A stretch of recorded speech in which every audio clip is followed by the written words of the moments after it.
Hello everyone and welcome back to We Sometimes Talk About Thrillers on Thursdays, but of course this isn't a Thursday. We're not talking about a thriller novel or a book for that matter.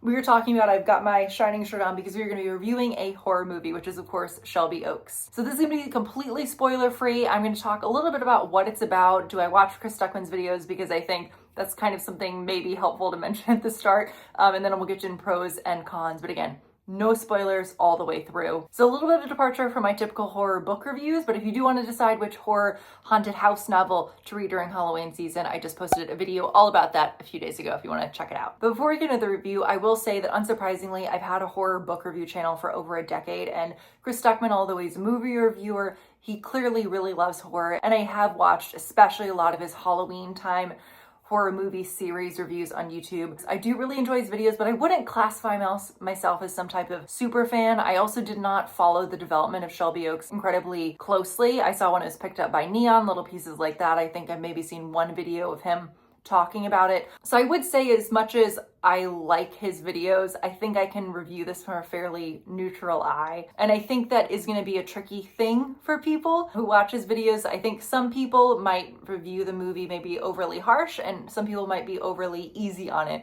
because they like his videos. But I'm trying really, really hard to be objective and neutral. But again, like his videos, and was just so curious to see, is this going to be good or bad, like a lot of people. So just at a high level, what is Shelby OAKS about? Our protagonist is Mia, and part of this movie is found footage style from 2008.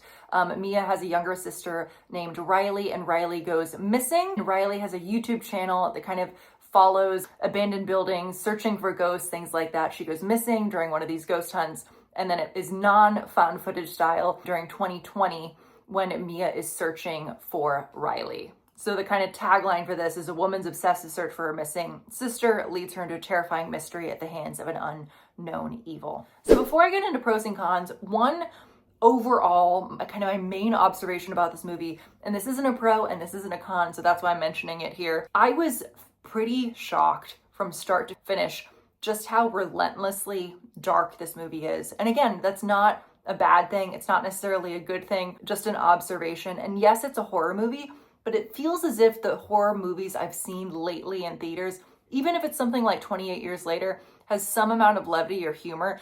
And this is very dark.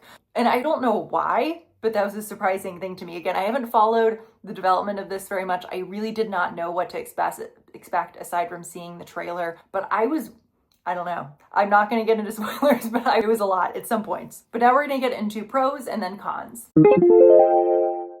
So first for pros, I will say I'm a big found footage movie junkie, and I also have been making YouTube videos for years. So unsurprisingly, I've loved the combination of it being a YouTube group from the mid/early 2000s, filming, hunting ghosts and all of that. And I do think the found footage pieces especially, from start to finish, because they're weaved throughout the movie, I thought built up a really good amount of dread, and something about it felt very nostalgic. But again, I've been posting horror book reviews on YouTube for over a decade, so it's kind of understandable that I might especially even like that more so than the average person. And again, I mentioned at the start, this is a very dark movie.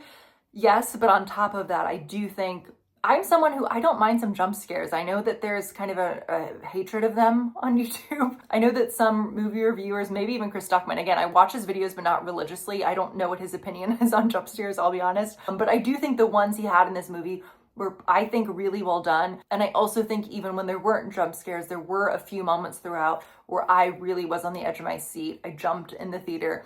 And I do think the dread and suspense was built up really, really well in some scenes. Some of this, again, I'm trying really hard to talk about this without spoilers. I'll just say that maybe some things that has to do with maybe prosthetics or interesting visuals, I thought looked really, really cool and creepy. Again, being really vague, but if you've seen the movie, you'll probably know which piece I'm talking about. And I do think the main actress for Mia and Back in Time for Riley were both very good. There were some characters that I did not love, and I'll get into that in the cons. But a lot of this movie just hinges on Mia and kind of close-up shots of her reacting to things she's finding out about her sister. And I think you can feel that, and that's done really, really well. And I will say that I'm personally also a sucker for anything to do with abandoned towns, and the abandoned town in this is Shelby OAKS. So a lot of this was kind of really right up my alley for things that I would personally really enjoy.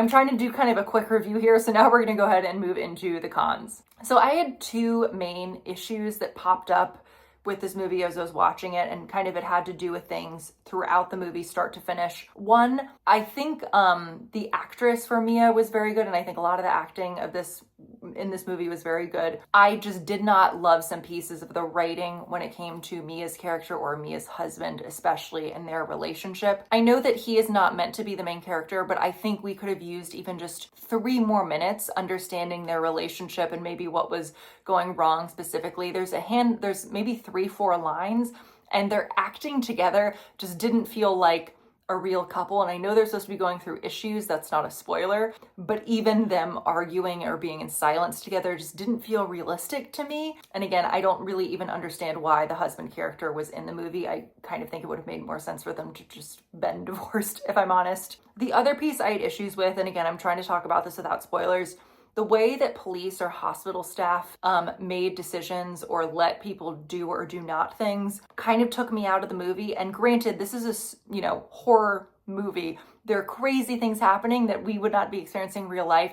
So I understand you have to take things with a grain of salt, but I am the type of person where if like hospital staff and police and people outside of, the horrific things are happening aren't behaving in a way that's normal, I think it takes me out of it in a way that I found kind of frustrating and made me kind of pause and think about the writing as I was watching the movie, which I know, is not what they're probably hoping to be happening. Again, trying to talk about this without spoilers. So in the end, I would say, regardless of whether or not you watch Chris Duckman's YouTube videos, what I would say is if you are in the mood for a very dark horror movie that has a good sense of dread, I would recommend seeing it. I do think some of the flaws more so lie in terms of character development and writing, whether it's the main characters or side characters.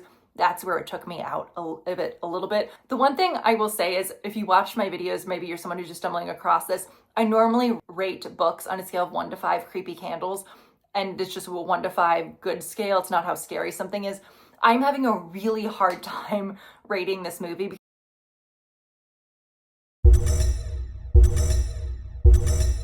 But again, I did have some issues with it, but I overall think as a first-time directorial debut, it is quite solid. But please let me know, what did you think about Shelby Oaks? If you saw it, please let me know it down below. I would also love to know what you're gonna be for Halloween. I'm going to a Halloween party. This is being posted on Saturday, and Saturday we're going to it, and my boyfriend and I are gonna be the couple from Midsummer. So you can follow me on Instagram if you wanna see some posts of what that will look like. But again, I hope you all are doing well and staying safe and having a good Halloween season. I will see you in the next one. Bye.